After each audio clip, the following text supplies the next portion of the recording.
It's time for another special edition video to introduce lament. As I said when I talked about the structure of Psalms, the Hebrew name of the book, Tehillim, means praises. And in our world, praise and lament are two different things. And yet in the Bible, we have this book called Praises, but the single most frequent psalm type is lament.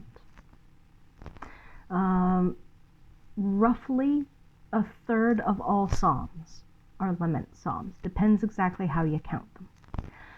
Numbers range from as few as 42 to as many as 60.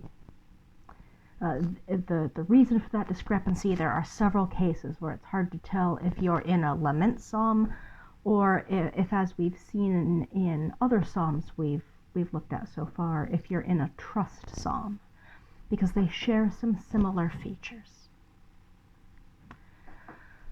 Lament is a way of praising because it's bringing our whole selves to God with where we're at. Not through some sort of artificial leaving behind unpleasant things and just bringing the good parts of us to God, but bringing all of us. Lament psalms tend to have sort of three main sections. They can sometimes contain other pieces. But lament psalms typically start with a cry for help or a cry to God. Then they state the complaint or the reason why there's trouble.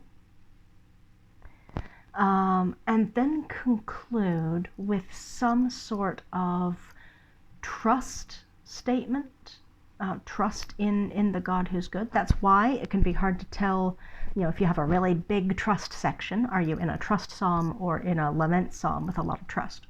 Hard to say. Or sometimes a statement that's more like a promise or a vow, stating that when they're delivered from their trouble, they will offer sacrifices, or they'll continue to praise God, or they'll, in at least one case, teach others about God and His goodness.